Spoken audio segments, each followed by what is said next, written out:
Well, this is weird. I feel like I'm talking to myself, but I hope everyone can hear me. I'm very excited to get to share our Hearts and Horses program, Riding in the Moment, with everyone here. I'm hoping to take questions as we go. Please slow me down if you need any more information or want to ask questions. The more interaction, the better this goes. So if everybody's ready, we'll go ahead and start. What we will cover during this presentation will be kind of an overview of Alzheimer's disease and other forms of dementia, the program evaluation and setup, so kind of how to get started at your own center, how to screen the clients for this program. It's very specific to this population. It can be very difficult to find riders that are appropriate for this, and so we'll cover all of that. How to build the client relationships. People with Alzheimer's and dementia communicate on a very different level, and so I will talk through on how to communicate better with them to be more successful. Also, how to measure progress. Progress is possible with those with Alzheimer's. We have found that. How to train volunteers to work with a specific population. Coping with the loss of an elderly client. This is a very big topic that can be very profound at your center. And how therapeutic riding can benefit those with Alzheimer's and dementia. So dementia is an umbrella term that describes the symptoms associated with a decline in memory and thinking skills. Many different diseases and disorders have dementia symptoms. Those can include Parkinson's, Alzheimer's, thyroid problems, brain tumors, and also can be caused by drug and alcohol related issues.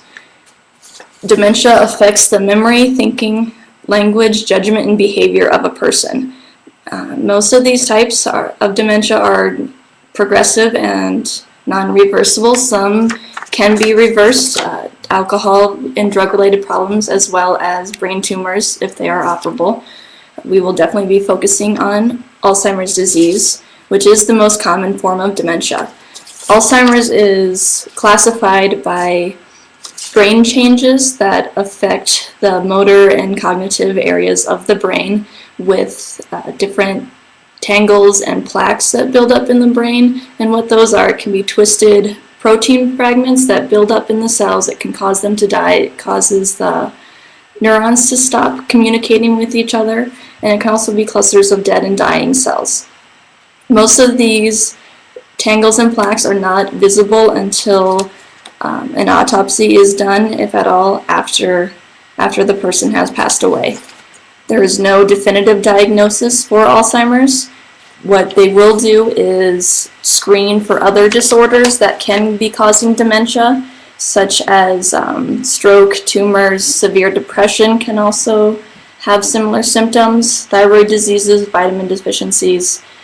So everything is just done to rule out everything else, and if nothing else is found, they will make the diagnosis of Alzheimer's.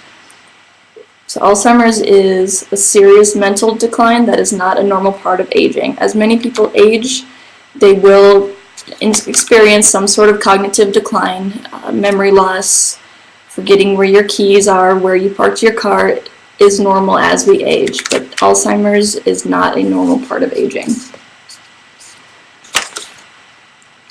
There are several different types of Alzheimer's. Early onset is one of those, and that is categorized when the symptoms appear before the age of 60. This has a very strong genetic role.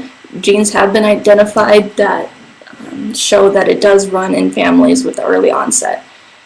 This is the least common form of Alzheimer's, but it is a more severe form of it. The symptoms start quickly and it progresses very quick. They're usually in their 55 to 60. We do have a rider with early onset here at Hearts and Horses. She is very unique, especially in the way that when they are younger, the physical concerns of those that are older aren't there. There's also the later onset Alzheimer's. This is the most common.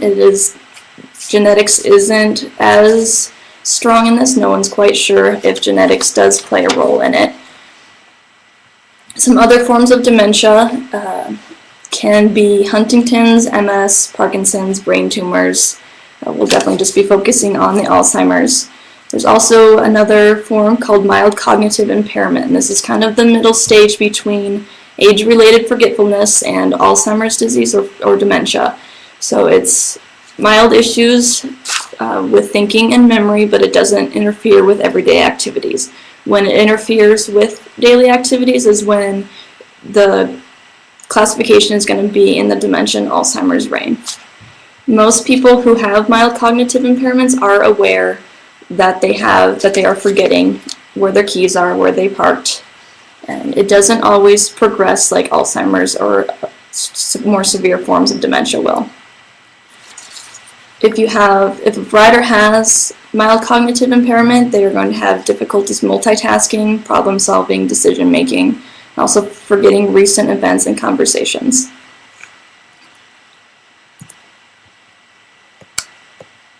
So the symptoms of dementia, there's a couple of different stages. So early on, after a recent diagnosis, what may be seen by family members and caregivers are that the client is getting lost in a familiar area, such as the grocery store, having language problems. It's called aphasia, where they might forget a word.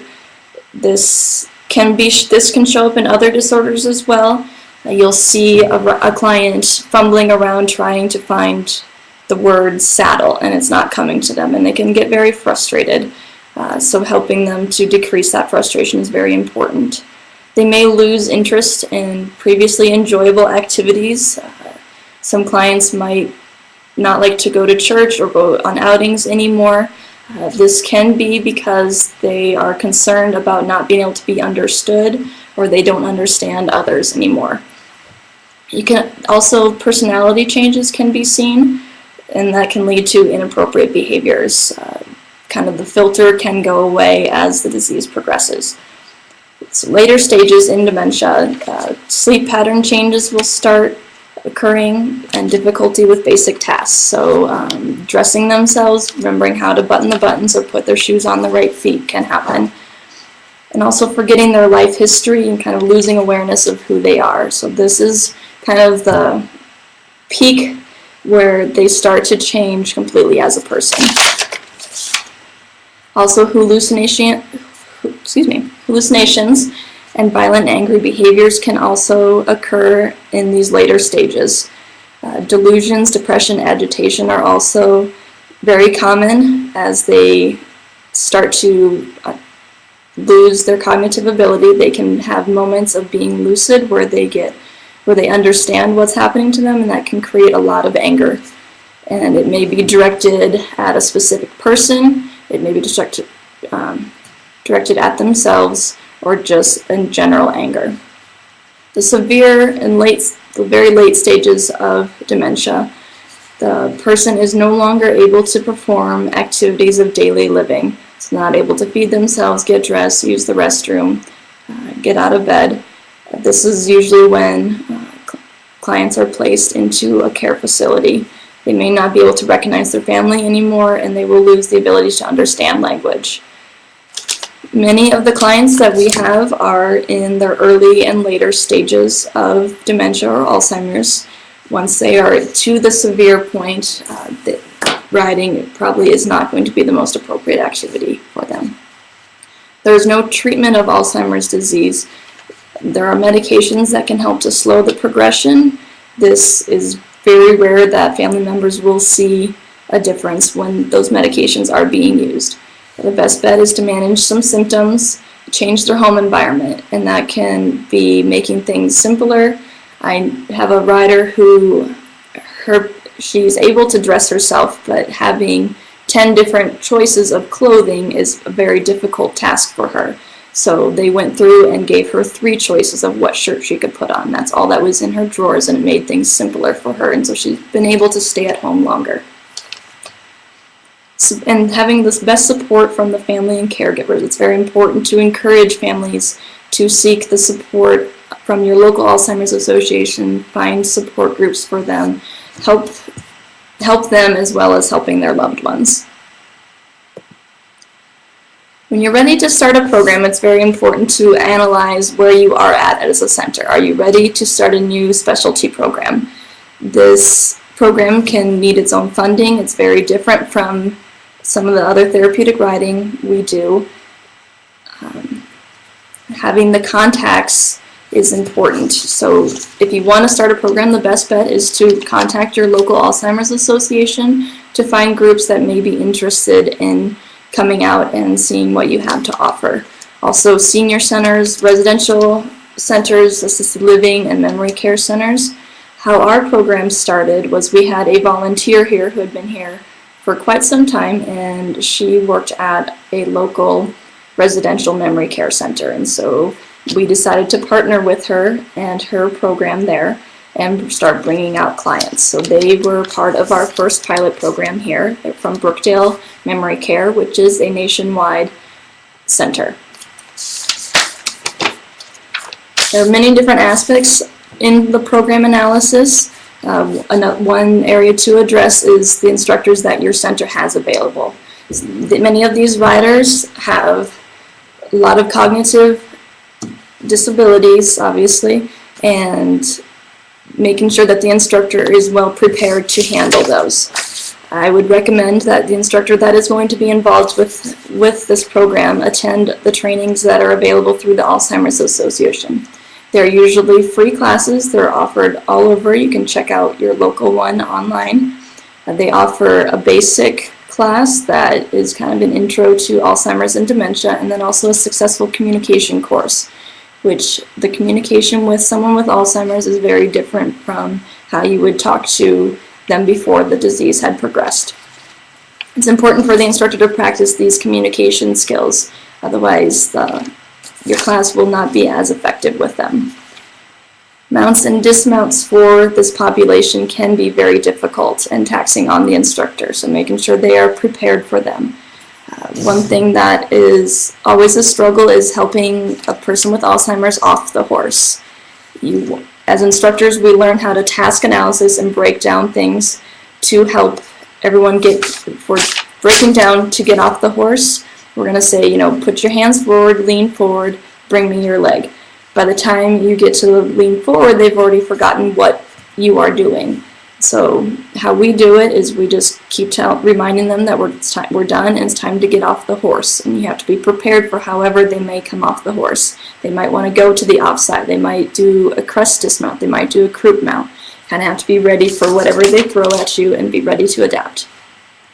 Mounts can also be difficult, especially due to physical concerns as they are aging. Many of our clients are in their 80s and 90s, and it is very difficult for them to get their hips wide enough to get on the horse.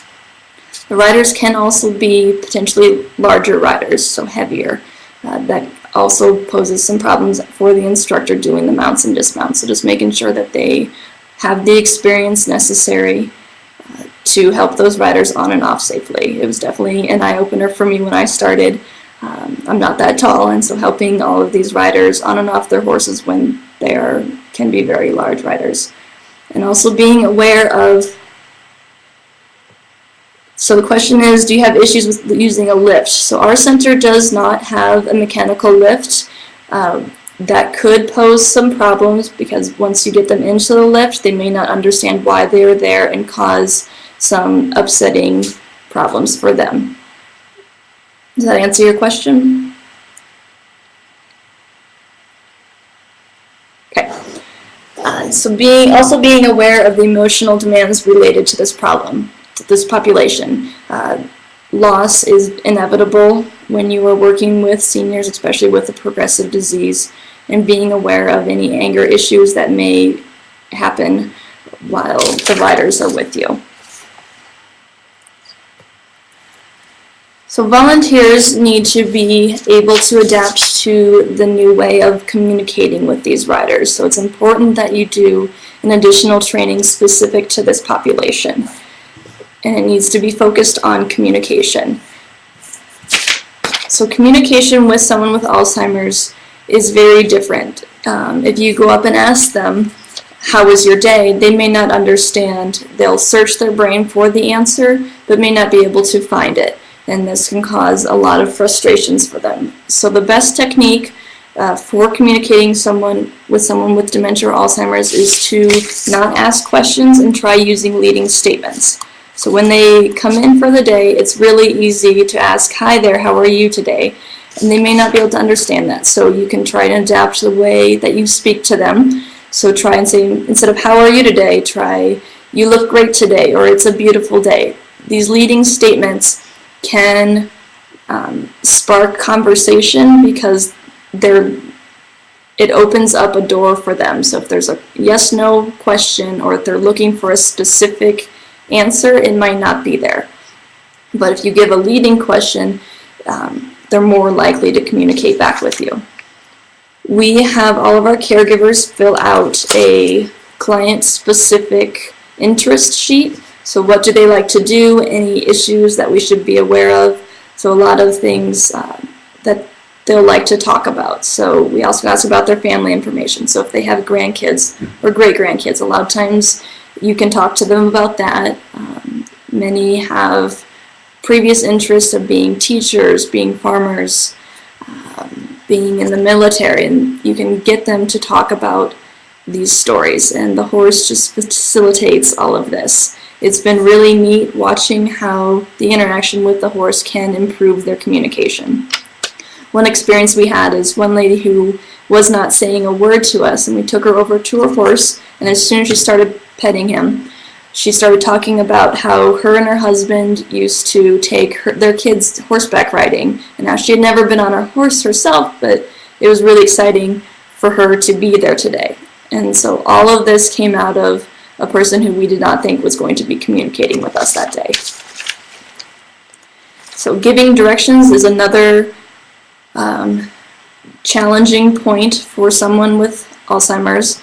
It's also easy to ask, do you want to brush the horse? So instead of asking the question, give them a direction. So it's time to brush the horse now.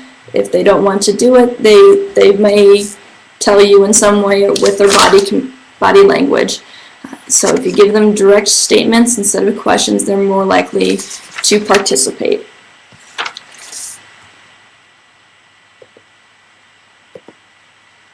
So having a good herd of horses for this program is also very important. The horses may spend a long time in the mounting ramp or doing dismounts.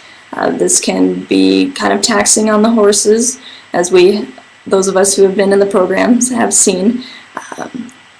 You want to judge them for their size and their temperament. The shorter horses are much easier to get the riders on and off, especially since most of the time you will be doing most of the work yourself. Temperament, they need to be able to put up in the mounting ramp, be used to being around a lot of people. We do a lot of groundwork with some of our clients that don't want to ride, so the horses need to be able to tolerate that.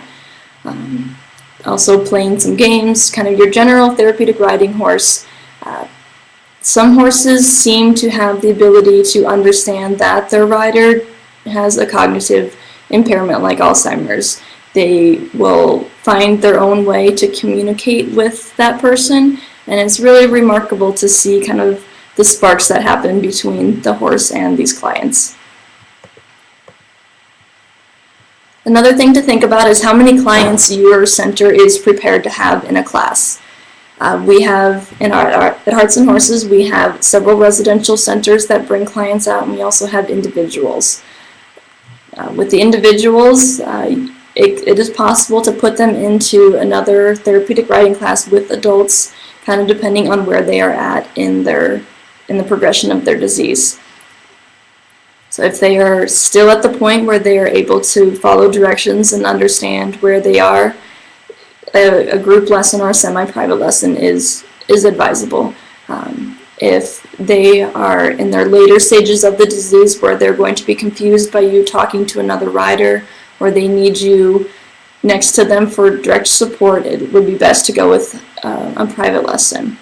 With the residential programs, a lot of them will do groups with them. So one thing I definitely recommend with the residential programs is have them bring more clients than you think you can put on the horse. So if you want to do a class of 4, you've analyzed your program, you have 4 horses, enough volunteers for 4 riders, the instructor can handle that class. Have them bring 6 or 7 clients, because sometimes once you get them up to the mounting ramp, they're not going to get on. So we, with our program with Brookdale Memory Center, they would always bring 6 to 8 clients each time, and 2 or 3 or 4 would actually get on the horse.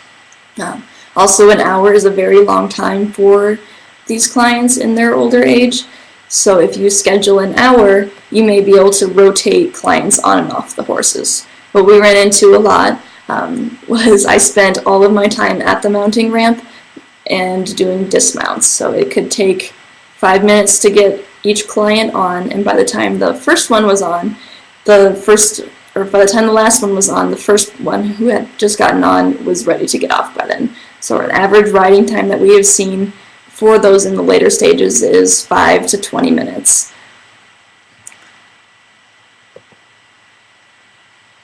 So doing groundwork is also another way to work with this population. We do a lot of grooming when our clients come, even for a riding lesson. We have them start off grooming, and that is their time to get to know their horse, possibly remember who their horse was the previous week, and bond with their volunteers. This is the most enjoyable part of the lesson, more so than even the riding. So this is where all the stories will happen and all the wonderful interactions will be occurring. So some of the clients will not be able to ride, so having groundwork as part of your program is great. So those who are wheelchair bound or not able to physically get on the horse, it's great for them to still have the equine interaction. So we have a question of how many instructors per class.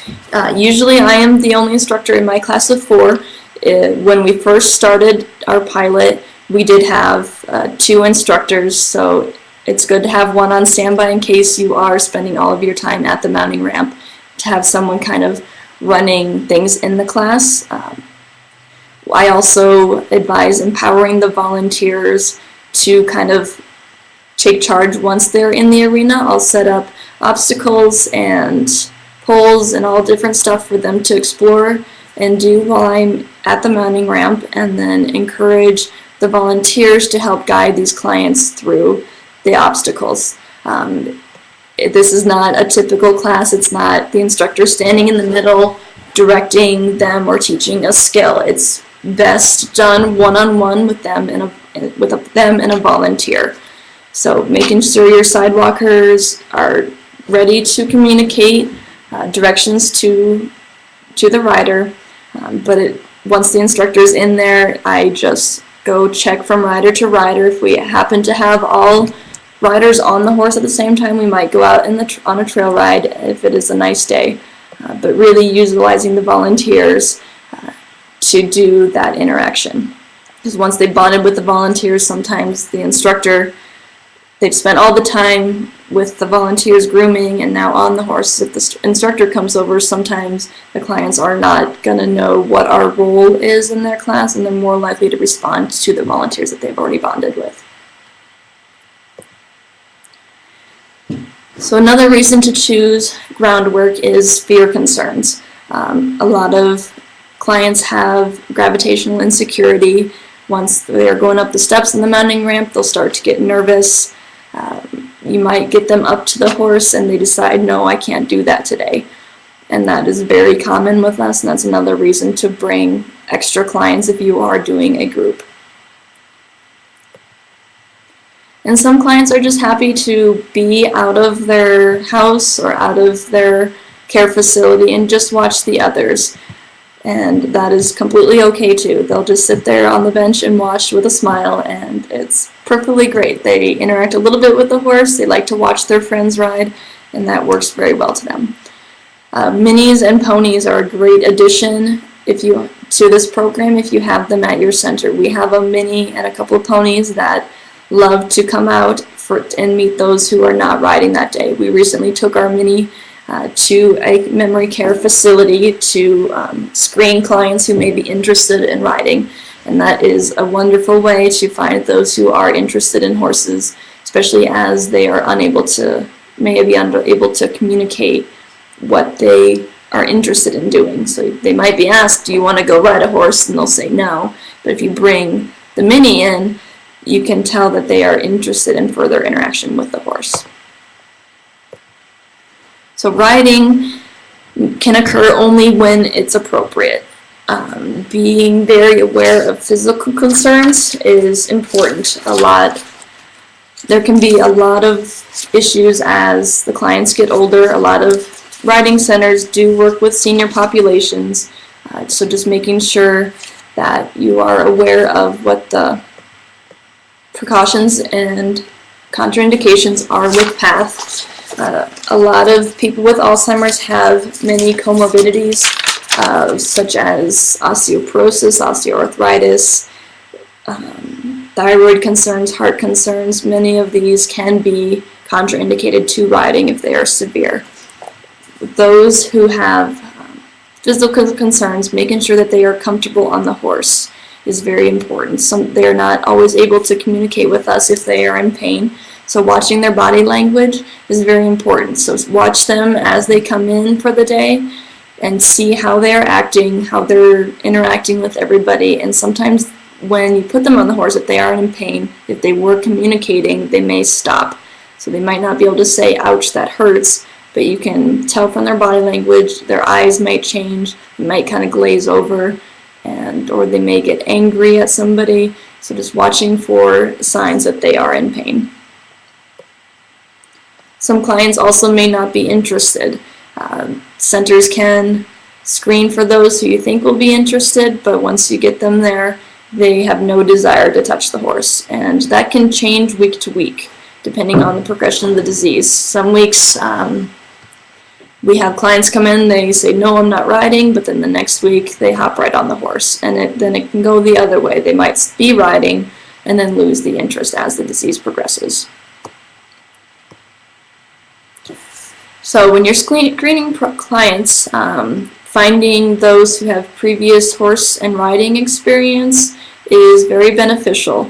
A lot of those who would be in care facilities right now were previous farmers, ranchers, maybe in the military working with horses. These are your best ones to bring for your program. The muscle memory is there, and they already have the interest, and it is really neat to see this interest re-spark in them.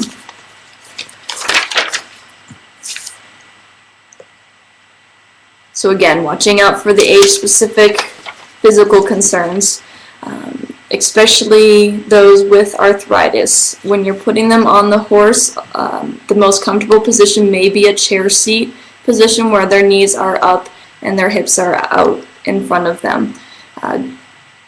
Many of these clients are not used to a concussive weight-bearing activity such as riding a horse. So making sure to keep sessions short and making sure that they are comfortable on the horse.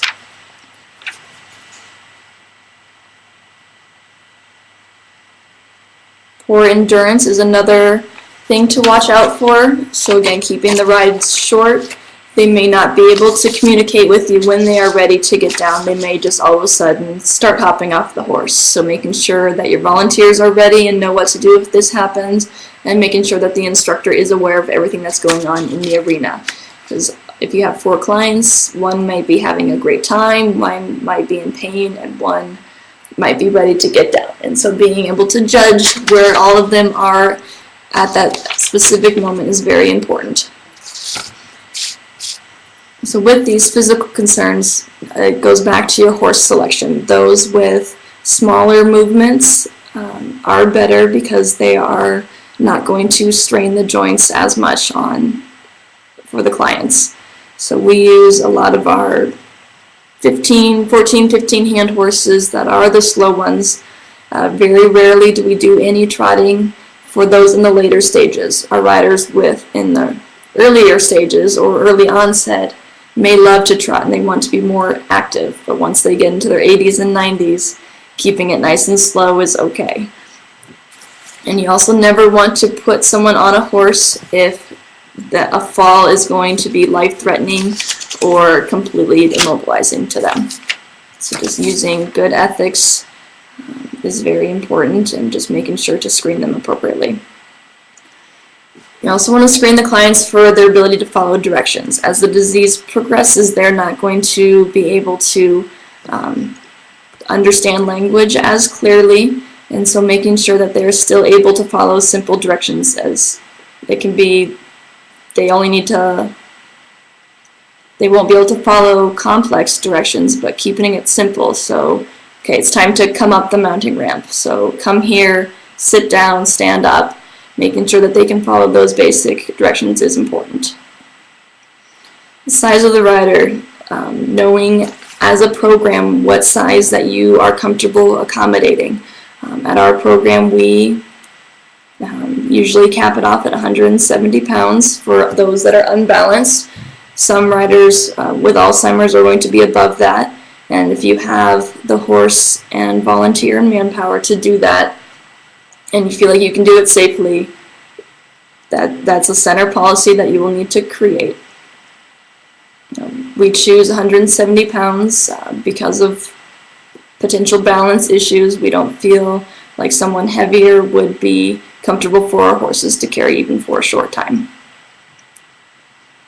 Making sure to screen the doctor's forms. Doctors do not always know what they are signing off on, and they're not always very aware of what the client will be doing. So making sure that you go through the doctor's forms and be watching for those things that are listed in the precautions and contraindications manual, and screening out those riders who should not be riding, but also finding ways to still include them in the program is important. When you select volunteers, you want to make sure that they can attend an additional training to work with this client and make sure it's focused on how to communicate with them so that everyone can have a good time. So as I said before, the communication, you want to make sure to limit questions, try the leading statements instead. Eye contact is very important for someone with Alzheimer's. That's how they will read our emotions, is from the eye contact and our facial and body language. As the ability to understand language goes, this will be their last method of communication. So when you're talking to them, making sure that you make good eye contact, and make sure your volunteers do as well. So good body language and facial expressions. Be very animated in what you do. Having a positive attitude is important. So someone with Alzheimer's may not always understand how they are feeling, so they are going to mimic the attitudes that they see around you. So we have found if we have a volunteer that comes in a bad mood, all of a sudden that client is in a bad mood as well. So making sure that you can be having the worst day in the world, but making sure to come in with a smile on your face and keep everything positive, because they will reflect what you are feeling.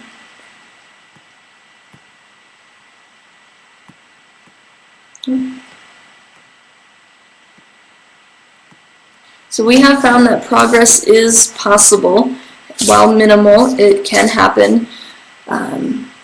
So how memories aren't formed very well with someone with Alzheimer's, but what they do recall is the positive feelings that is associated with an experience. So if they come out and see the horses and have a wonderful time, they will remember that that something good happened here. They may not remember what they did, who they saw, where they were, but they know inside that something positive happened.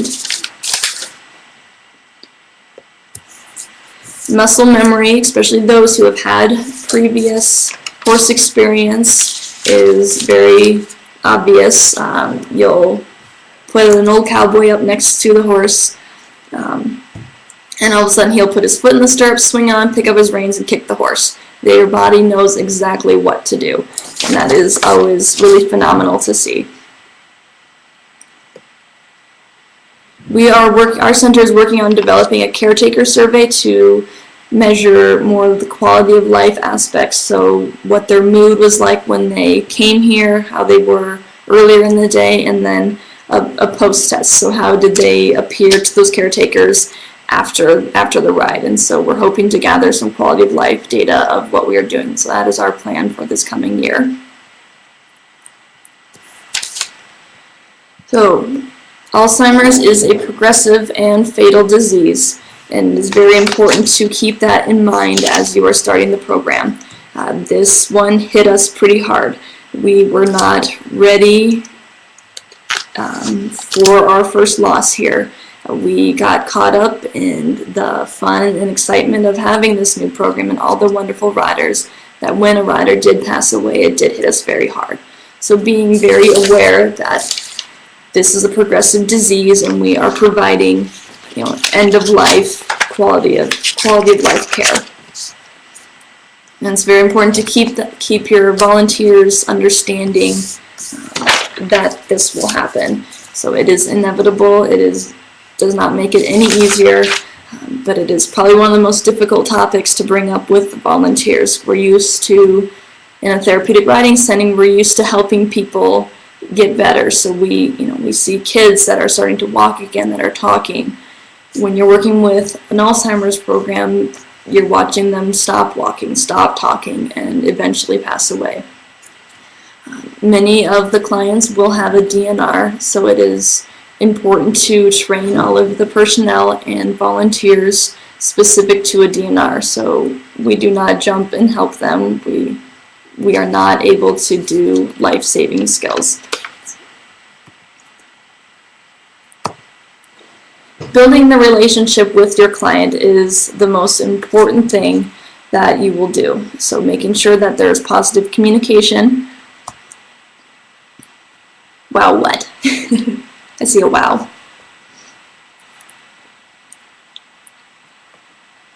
So these relationships are built on trust with the instructor, with the volunteers, yes, the DNR is a very profound thing. It's important to understand that that is what can happen. So many of them are in their very late stages. You will also see clients coming in on hospice care or going into hospice care.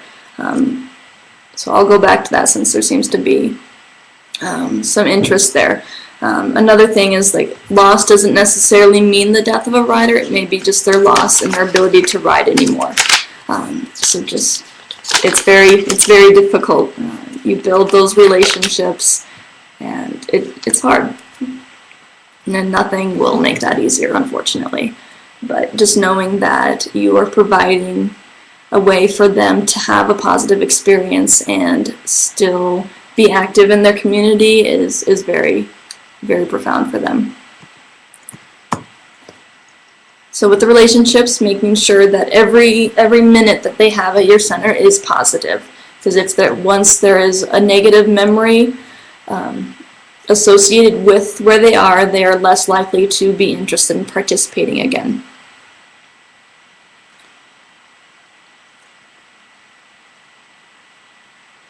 So Dana, you work with hospice and you incorporate the whole family. Yes, I will touch on that a little bit, on incorporating the family in the process. Keeping everything consistent.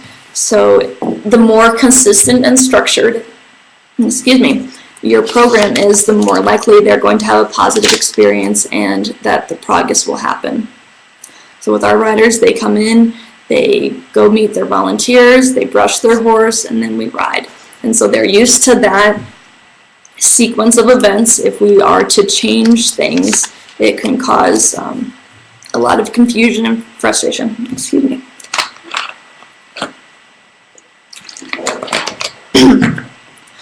The rider here in the picture is our rider with early onset, and consistency is very important to her. It is can be something as simple as where I stand in relation to her.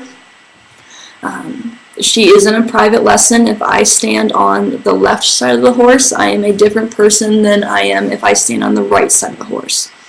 So I always am on the right side or the off side. If I move over or end up on the other side, a lot of anger will be directed at me. We kind of found that out by accident. She was very angry at me one day, and I just moved over to the other side, and our relationship was there again. So just even the smallest details of consistency is important. So including families. Including the families is a wonderful thing. It's very good for the family to see their loved ones active again. Alzheimer's disease is very hard on families to watch their parents or grandparents lose all of this function and lose their ability to communicate and recognize them. So getting to watch them in their community and enjoying themselves is very good for all the families, very therapeutic for them as well. Family members can also get the opportunity to communicate with their loved ones on a different level. What we have seen is some clients who come in who are not communicating with us, once they are with the horse, they're able to communicate on some way. And so that is a good opportunity for the family members to be involved so that they can have a conversation with someone that they haven't had a conversation with in a while. I do have a video that I'm going to show about our rider with early onset and how we included her husband in the session. I'm going to try and make this work.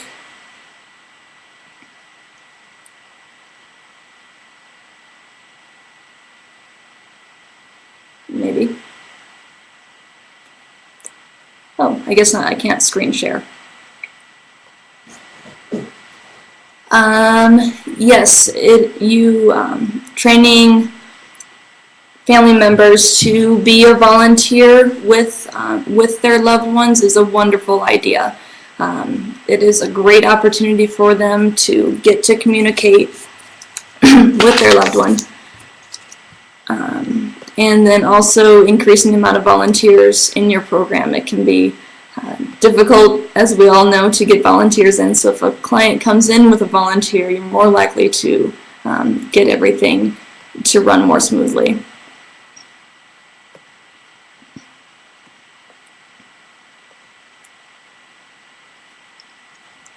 So we have noticed in our program, we've been doing this for about a year now after our pilot, that the benefits for those with dementia is getting them to engage with somebody. A lot of times in care facilities, you'll find them sitting and just staring at the wall, staring at the TV, not engaging with anybody. So once they're here, we see increases in communication and how they interact with the horse. So we also start to make this a positive experience. We do see that they start to remember that they have been here. If it's all positive, we can see that they will start to remember their horse. They might remember the volunteers. They might remember how to get on and off the horse more.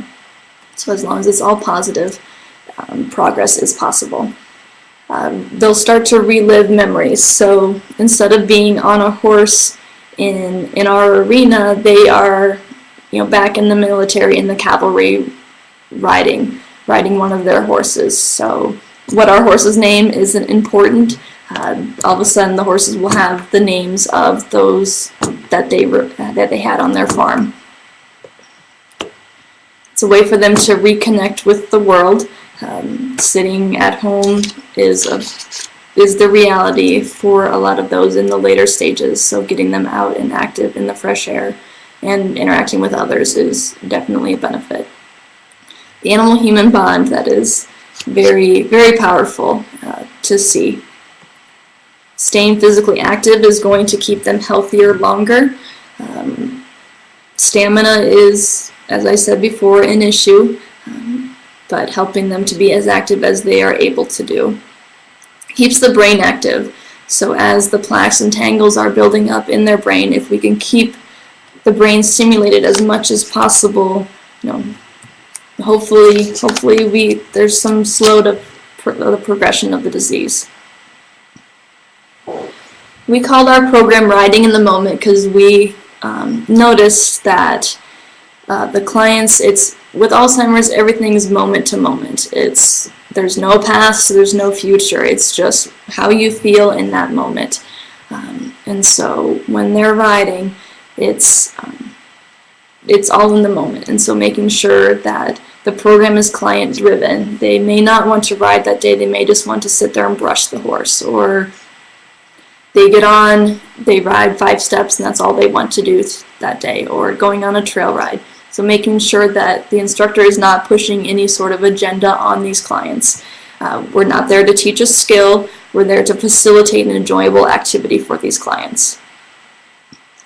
I highly recommend reading Contented Dementia by Oliver James for those who are interested in starting a program with Alzheimer's. It is a very good tool for learning how to communicate with someone with Alzheimer's. Has a lot of skills to practice. It is a very objective point of view.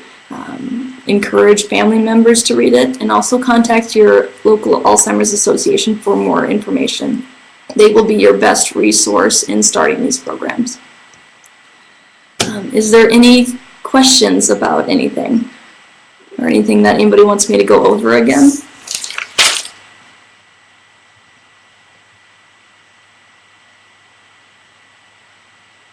Thank you, Danny. I hope I covered enough information. Yes, we will get links. So how long have I been doing this program? We did our pilot program in the fall of 2011. Then in 2012 we had Brookdale come out for 2 8-week-long sessions. So they came out spring and fall. Kind of the summer and winter months are harder on the older riders. So Brookdale brought their clients out for 2 8 weeks. That was a pretty awesome experience. We screened about 20 riders from them initially, and each week they would bring whoever got on the bus that day. So there was one lady who came every single day for all 16 weeks, and then there was some that we only saw once and didn't see again. Let's see, what are the other questions?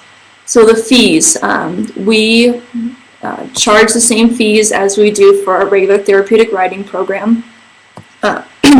We are in the process of looking for grants that may be available to work with this population. One nice thing about residential groups is a lot of times they will have an activity fund, and so they are able to pay for those lessons.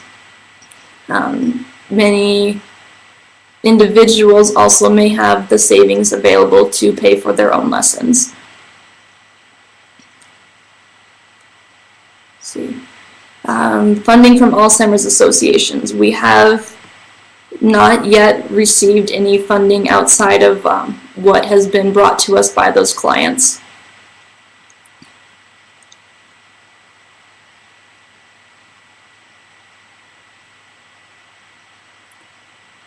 I would love to do a case study. We're hoping to do that sometime this year. We're hoping to partner with the university locally to get some case studies and research done. Since we're just going into our second year, we've kind of spent a lot of time learning a lot. Every day is a little bit different. Most important is to be flexible and learn from each experience. I would have to say that working with these riders has taught me way more than I've taught anybody else.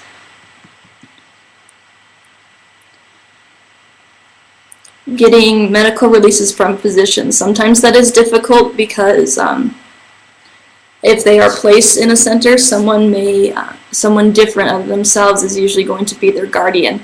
So getting paperwork signed has been a problem for us. A lot of residential centers will have a nurse practitioner on staff that can sign off on those, and that is the best situation.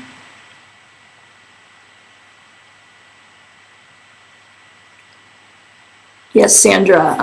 One observation about doctors and diagnoses. Sometimes they just list the primary diagnosis and omit the second disability. This is definitely a problem, especially with the seniors. If they forget to say they have arthritis or hip subluxation or diabetes, those are important things for us to know. So making sure that the caregivers are getting us as much information as possible.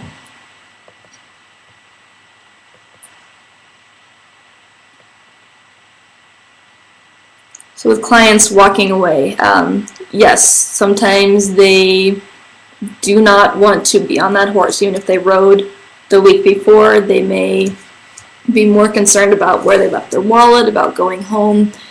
Sometimes they'll come in and they're really not there in the moment with you, and so they're likely to walk off. The residential centers do bring plenty of staff to address these issues.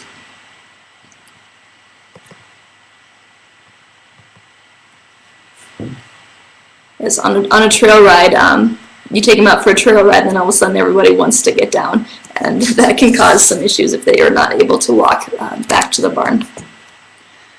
Another thing that we enjoy doing is we play music during all of these sessions. So our favorite is Frank Sinatra, or the Sugar in the Morning song.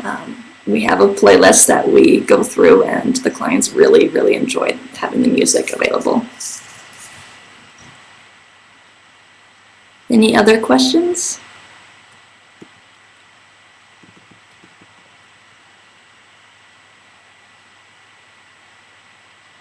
Dana, I'm very excited that you will be starting a pilot program in March, and I will be available to answer any questions.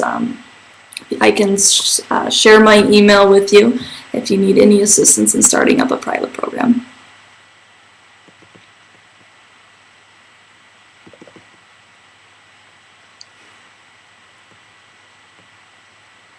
Well, thank you all for being here. I really appreciate the wonderful support and interest in the program that we have started here, and I hope to see it spreading quite a bit.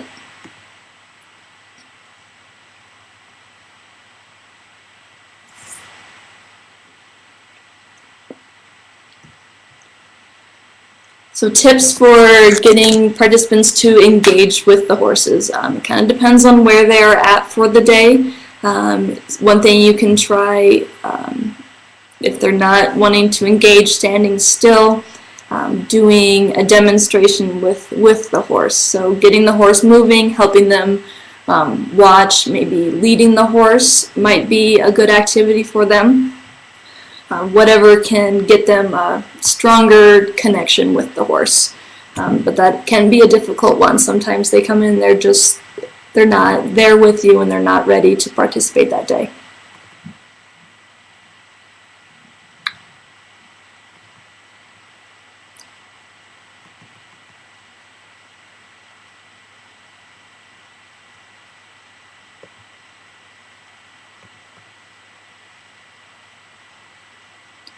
I'll talk to Jenny and see if we can get the video that I was going to share available with the recording. It's a pretty neat one.